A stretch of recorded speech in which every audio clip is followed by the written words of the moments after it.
آج جو ملک کے حالات ہیں، ان حالات میں اچھے لوگوں میں اور کچے لوگوں میں تمیز کرنا انتہائی ضروری ہے۔ بعض ایسے لیڈر اور قائد ہیں جو دھوکے باز ہیں، جو مکر کرتے ہیں، فریب کرتے ہیں، دغا کرتے ہیں، اب بھولا بھالا مسلمان اسی کے پیچھے دیوانہ بنا ہوا ہے۔ رسول اللہ صلی اللہ علیہ وسلم نے مومن کی شان بتائی تھی، اتقوا فراست المؤمن فانه ينظر بنور اللہ۔ مومن کی فراست اور سمجھداری سے بچو کہ وہ اللہ کے نور سے دیکھتا ہے۔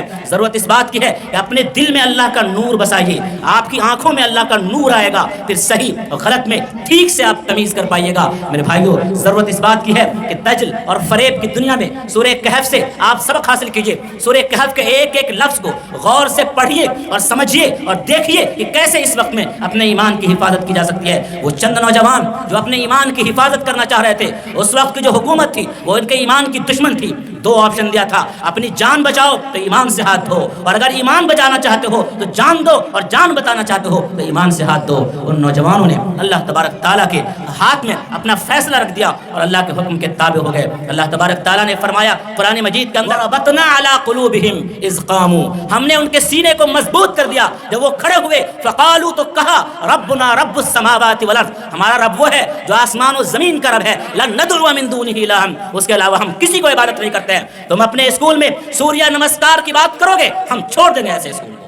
السلام علیکم ناظرین، ہمارے چینل اچھی بات کو ضرور سبسکرائب کر لیں اور بیل نوٹیفیکیشن کو بھی آن کر لیں تاکہ ہر ویڈیو آپ کو وقت پر ملتی رہے۔ الحمدللہ رب العالمین، والصلاة والسلام علی سید الانبیاء والمرسلین وعلی آلہ واصحابہ اجمعین۔ اما بعد فاعوذ باللہ من الشیطان الرجیم، بسم اللہ الرحمن الرحیم۔ الحمد للہ الذی انزل علی عبدہ الکتاب ولم یجعل له عوجا قیما لینذر بأسا شدیدا من لدنہ ویبشر المؤمنین الذین یعملون الصالحات ان لهم اجرا حسنا ماکثین فیہ ابدا۔ صدق اللہ العظیم۔ حمد و ثنا رب ذوالجلال کے لیے اور درود و سلام آمنہ کے لال کے لیے۔ اللہ کا احسان اور اس کی نوازش ہے کہ ہم سب لوگ قرآن کی مجلس میں بیٹھے ہوئے ہیں۔ قرآن کی مجلس میں قرآن کی تکمیل پر دعا کا ثبوت احادیث میں بھی ملتا ہے، اور عقلی طور پر بعض لوگوں نے بہت اچھی توجیہ کی ہے کہ جیسے ہم لوگ اگر 4 رکعت نماز ظہر میں ہے، کسی کی 3 رکعت نماز چھوٹ گئی ہو اور اخیر میں بھی وہ نماز میں شریک ہو جائے، یہاں تک کہ 4تھی رکعت بھی چھوٹ جائے اور اتحیات میں آ کر امام کے ساتھ بیٹھ کر سلام پھیر لے، تو ہم یہ کہتے ہیں کہ یہ آدمی جماعت پا لیا۔ ٹھیک اسی طریقے سے قرآن مجید کا سبق حافظ قرآن نے روزانہ اپنے استاذ کو سنایا، اور روزانہ جب اپنے استاد کو وہ سنا رہا تھا تو آپ تمام لوگوں کے لیے یہ بات بہت مشکل تھی کہ روزانہ آ کر حافظ قرآن سے اللہ کا کلام سنیں۔ تو مدرسے کے ذمہ داروں نے آپ کو یہ موقع عنایت فرمایا کہ آج جو آخری سبق سنایا جائے گا حفظ قرآن کا، اس میں آپ لوگ شریک ہو جائیے تاکہ اللہ تعالیٰ کی رحمت جوش میں آئے اور اللہ کہے کہ ہاں یہ بندہ فلاں جو بچہ حافظ قرآن ہوا ہے اس کا قرآن سننے کے لیے یہ بندہ موجود تھا۔ تو آپ اس بابرکت مجلس میں تشریف لائے ہوئے ہیں۔ تو آج کی اس مجلس میں ہمیں 2-3 کام کرنا ہے۔ ایک تو یہ ہے کہ یہاں سے قرآن مجید کی محبت لے کر کے جانا ہے انشاءاللہ۔ دوسرا کام یہ کرنا ہے، جو عزیزم حافظ قرآن ہوئے ہیں ان کی ایسی حوصلہ افزائی کرنی ہے، ان کے استاذ کی ایسی حوصلہ افزائی کرنی ہے، اور مدرسے کو اتنا سراہنا ہے کہ وہ یہ سمجھیں کہ یہ بہت عظیم کام ہے، لوگ بھی اس پر سراہتے ہیں، اور جب لوگ کسی چیز کی قدر کرتے ہیں تو اللہ تعالیٰ بھی اس میں اضافہ فرماتا ہے اور انسان کے بھی حوصلہ افزائی ہوتی ہے۔ تو آپ کے ایک بول کے ذریعے، آپ جو اپنا قدم اٹھا کر یہاں آئے ہیں، بہت سارے لوگ اپنا کام کاج چھوڑ کر آئے ہیں، آپ کے ذریعے مدرسے والے کو حوصلہ ملتا ہے، بچے کے جو رشتہ دار آئے ہوں گے ان رشتہ داروں کے ذریعے بچے کو حوصلہ ملتا ہے۔ تو اس طریقے سے ہمارے اور بھی بچے حافظ قرآن بننا چاہیں گے، تو آپ کے ایک عمل کی وجہ سے، آپ کے ایک قدر کی وجہ سے اگر کوئی بچہ حافظ قرآن بننا چاہتا ہے تو آپ کے لیے یہ بہت بڑی نیکی اور بہت بڑے ثواب کا کام ہے۔ تیسرا اور عظیم کام یہ ہے کہ اس قرآن مجید کی محفل کے موقع پر ہم قرآن مجید کے عظیم پیغام کو اپنے سینے میں لے کر کے جائیں اور یہ طے کریں کہ ہماری زندگی قرآنی زندگی ہوگی۔ قرآن مجید نے ہمیں جینا سکھایا ہے، قرآن مجید نے ہمیں مضبوطی کے ساتھ جینا سکھایا ہے۔ قرآن مجید نے سکھایا ہے، قرآن مجید کی پہلی آیت آتی ہے الف لام میم، اے دنیا کے سارے عقل پرستو سن لو، اے ساری دنیا کے دماغ لگانے والو سن لو۔ الف لام میم کا لفظ تم سے یہ تقاضا کرتا ہے کہ اللہ کی بات اگر سمجھ میں آ جائے بہت اچھی بات ہے، اور اگر اللہ کی بات سمجھ میں نہیں آئے پھر بھی تم کو ایمان لانا ہے۔ الف لام میم کے معنی تم نہیں سمجھ سکتے ہو۔ اس کے بعد کوئی آدمی بی ایڈ کر لے، پی ایچ ڈی کر لے، میڈیکل کر لے، اور اس کے بعد دماغ لگانا شروع کرے قرآن کے خلاف، احادیث کے خلاف، یہ بات میری عقل میں نہیں آ رہی، یہ بات میرے دماغ میں نہیں آ رہی، یہ بات مجھے سمجھ میں نہیں آ رہی ہے، تو تمہاری سمجھ ہی کتنی ہے جو قرآن مجید کو پورے طور پر سمجھ سکتے ہو۔ قرآن مجید کے پہلا لفظ الف لام میم نے یہ تقاضا کیا ہے اے مسلمانوں اور اے قرآن مجید کے پڑھنے والوں، اللہ کے کلام پر اپنا سر جھکا دو کہ اللہ کا کلام سمجھ میں آئے یا نہیں سمجھ میں آئے، لیکن اتنا سمجھ لینا چاہیے کہ اللہ کا کلام سچا ہے اور اس پر ہم ایمان لاتے ہیں۔ اس کے بعد یہ کہا گیا کہ دنیا کے لوگوں کا حال یہ ہے کہ اپنی ایک تھیوری پیش کرتا ہے، اپنا ایک تجربہ پیش کرتا ہے، کچھ دنوں کے بعد اس کا تجربہ فرسودہ اور پرانا ہو جاتا ہے، پھر مارکیٹ میں وہ تجربہ نہیں چلتا ہے۔ کبھی نوکیا موبائل چلتا تھا، آج اس کا کوئی وجود نہیں ہے، کبھی کیسٹیں چلتی تھیں، آج اس کا وجود نہیں ہے۔ دنیا والے کے تجربہ کا یہ حال ہے کہ چند دنوں تک ان کا تجربہ چلتا ہے، اس کے بعد وہ فرسودہ ہو جاتا ہے، بیکار ہو جاتا ہے، پرانا ہو جاتا ہے، قدیم ہو جاتا ہے، کسی کام کا نہیں رہتا ہے۔ لیکن اے اللہ کے کلام پڑھنے والے سنو، الف لام میم ذالک الکتاب لا ریب فیہ، یہ وہ کتاب ہے جس کے اندر کوئی شک نہیں ہے۔ ساری دنیا کے لوگ اپنا نظام اور اپنا سسٹم پیش کر کے وہ یہ ثابت کرنے کی کوشش کر رہے ہیں کہ قرآن کا نظام فرسودہ ہو گیا۔ میرے بھائی، دنیا کہتی ہے، وہ کہا کرے، اس پر ہمیں کوئی افسوس نہیں ہوتا ہے۔ جس کی زندگی قرآن سے الگ ہے، جس نے زندگی میں کبھی قرآن کو پڑھا نہیں، جس کا ایمان قرآن پر نہیں ہے، وہ اگر یہ بات کہے تو وہ بنتا ہے اس کا کہنا۔ لیکن میرے بھائیوں، افسوس تو اس وقت ہوتا ہے جب مسلمان چند حروف پڑھ لینے کے بعد وہ بھی یہی بات کہنے لگتا ہے، زبان سے اگر نہیں کہتا ہے کہ پتہ نہیں لوگ کیا کہیں گے، لیکن اس کا عمل یہی کہتا ہے۔ اس لیے کہ ہم میں سے ہر شخص کی تمنا ہے کہ میری اولاد بہترین انسان بن جائے، دنیا کا کامیاب ترین انسان بن جائے۔ کسی بھی مسلمان کو کھڑا کیجیے اور اس سے پوچھیے کہ دنیا کی سب سے اچھی کتاب کا نام بتاؤ، تو وہ کہے گا کہ قرآن مجید دنیا کی سب سے اچھی کتاب ہے۔ ہائے رے بدقسمت مسلمان، دنیا کی سب سے اچھی کتاب جس قرآن مجید کو مانتے ہیں، اپنی اولاد کو اچھا بنانے کے لیے اس کتاب کی تعلیم نہیں دلواتے ہیں۔ ہم یہ مانتے ہیں کہ دنیا کی سب سے اچھی کتاب قرآن مجید ہے، لیکن اپنی اولاد کو اچھا بنانے کے لیے اس قرآن مجید کی تعلیم نہیں دلواتے ہیں۔ حد یہ ہے کہ جو بچہ حافظ قرآن ہوا ہے، اس کے والد صاحب سے اس کے رشتہ دار ملیں گے اور کہیں گے ماشاءاللہ عبدالغفور بھائی، آپ بہت خوش قسمت ہیں کہ آپ کا بیٹا حافظ قرآن ہو گیا۔ میرے بھائی، یہ بات اس کی زبان سے نکلتی ہے، دل سے یہ بات نہیں نکلتی ہے۔ کیوں دل سے نہیں نکلتی ہے؟ کہ جو شخص یہ بول رہا ہے کہ عبدالغفور بھائی آپ خوش قسمت ہیں کہ آپ کا بیٹا حافظ قرآن ہو گیا، اسی آدمی سے کہیے تم بھی ایسے خوش قسمت بن سکتے ہو، اپنے بیٹے کو حافظ قرآن بن جاؤ، تو ایک عجیب سی مسکراہٹ کے ساتھ وہاں سے وہ رخصت ہو جائے گا۔ اس کا مطلب یہ ہے کہ قرآن مجید کے بارے میں آپ کہتے تو ہیں یہ کائنات کی سب سے اچھی کتاب ہے، لیکن آپ کے دل نے اور آپ کے عمل نے یہ گواہی نہیں دی ہے کہ آپ نے اس کو سب سے اچھی کتاب مانی۔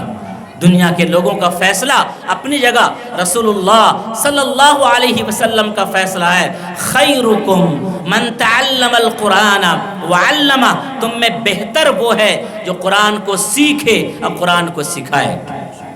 لیکن ہم بہتر بننے کے لیے قرآن کو چھوڑ کر اپنی زندگی کو بہتر بنانے کی کوشش کر رہا ہے۔ میں نے قرآن مجید کی جن آیات کی آپ کے سامنے تلاوت کی وہ سورہ کہف کی ابتدائی آیات ہیں، اور یاد رکھیے سورہ کہف کے بارے میں رسول پاک صلی اللہ علیہ وسلم نے فرمایا جو اپنے ایمان کی حفاظت کرنا چاہتا ہے وہ جمعے کے دن سورہ کہف کی تلاوت کرے، اس کے سامنے نور ہوگا، روشنی ہوگی، اس کو دکھائی دے گا کہ کیا صحیح ہے اور کیا غلط ہے۔ جیسے اندھیرے میں آپ سانپ اور رسی میں فرق نہیں کر سکتے، جیسے اندھیرے میں آپ درخت کے پتے میں اور شیشے کے ٹکڑے میں فرق نہیں کر پائیں گے، ہو سکتا ہے درخت کا پتا سمجھ کر کے جہاں پر آپ نے پیر رکھ دیا ہو وہ شیشے کا ٹکڑا ہو اور آپ کا پیر گھائل ہو جائے۔ جس زمین کو آپ نے سوکھی ہوئی زمین سمجھ کر کے پیر رکھا ہو وہ گیلی زمین ہو اور آپ پھسل جائیں۔ اندھیرے میں سوکھی زمین اور گیلی زمین میں تمیز نہیں ہوتی ہے، انسان کے پھسلنے کا ڈر رہتا ہے، انسان کے نقصان اٹھانے کا ڈر رہتا ہے، لیکن ایک روشنی جلا دی جائے تو واضح طور پر پتہ چلے گا یہ شیشے کا ٹکڑا ہے یا یہ پتا ہے، یہ سوکھی زمین ہے یا گیلی زمین ہے، یہ راستہ ہے یا نالا ہے، یہ صاف طور پر سمجھ میں آ جائے گا۔ پھر انسان صاف راستے پر چلے گا، نالے میں اپنا پیر نہیں رکھے گا۔ قرآن مجید ہمیں وہی روشنی دیتا ہے جس کے ذریعے سے ہم اپنی زندگی کو نورانی کریں اور صحیح اور غلط کے درمیان تمیز کر سکے۔ آج جو ملک کے حالات ہیں، ان حالات میں اچھے لوگوں میں اور کچے لوگوں میں تمیز کرنا انتہائی ضروری ہے۔ بعض ایسے لیڈر اور قائد ہیں جو دھوکے باز ہیں، جو مکر کرتے ہیں، فریب کرتے ہیں، دغا کرتے ہیں، اب بھولا بھالا مسلمان اسی کے پیچھے دیوانہ بنا ہوا ہے۔ رسول اللہ صلی اللہ علیہ وسلم نے مومن کی شان بتائی تھی، اتقوا فراست المومن فإنہ ینظر بنور اللہ، مومن کی فراست اور سمجھداری سے بچو کہ وہ اللہ کے نور سے دیکھتا ہے۔ ضرورت اس بات کی ہے کہ اپنے دل میں اللہ کا نور بسائیے، آپ کی آنکھوں میں اللہ کا نور آئے گا، پھر صحیح اور غلط میں ٹھیک سے آپ تمیز کر پائیے گا۔ میرے بھائیوں، ضرورت اس بات کی ہے کہ دجل اور فریب کی دنیا میں سورہ کہف سے آپ سبق حاصل کیجئے۔ سورہ کہف کے ایک ایک لفظ کو غور سے پڑھیے اور سمجھیے اور دیکھیے کہ کیسے اس وقت میں اپنے ایمان کی حفاظت کی جا سکتی ہے۔ وہ چند نوجوان جو اپنے ایمان کی حفاظت کرنا چاہ رہے تھے، اس وقت کی جو حکومت تھی وہ ان کے ایمان کی دشمن تھی۔ دو آپشن دیا تھا، اپنی جان بچاؤ تو ایمان سے ہاتھ دھو، اور اگر ایمان بچانا چاہتے ہو تو جان دو، اور جان بتانا چاہتے ہو تو ایمان سے ہاتھ دو۔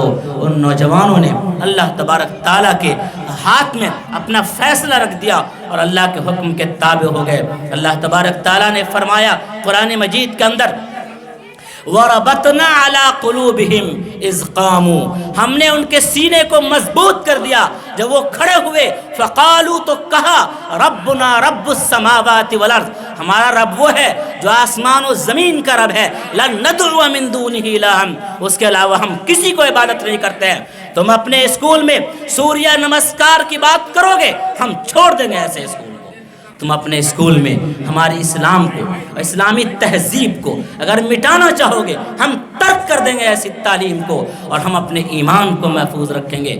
یہ حوصلہ اس وقت ہوگا جب قرآن آپ کے سینے میں ہوگا اور آپ کا دل مضبوط ہوگا۔ ابھی ایک صاحب نے قرآن مجید کی آیت آپ کے سامنے پیش کی، اِنَّا عَرَضْنَا الْأَمَانَةَ عَلَى السَّمَاوَاتِ وَالْأَرْضِ وَالْجِبَالِ، یہ قرآن آسمان کو دیا گیا، آسمان نے لینے سے انکار کر دیا۔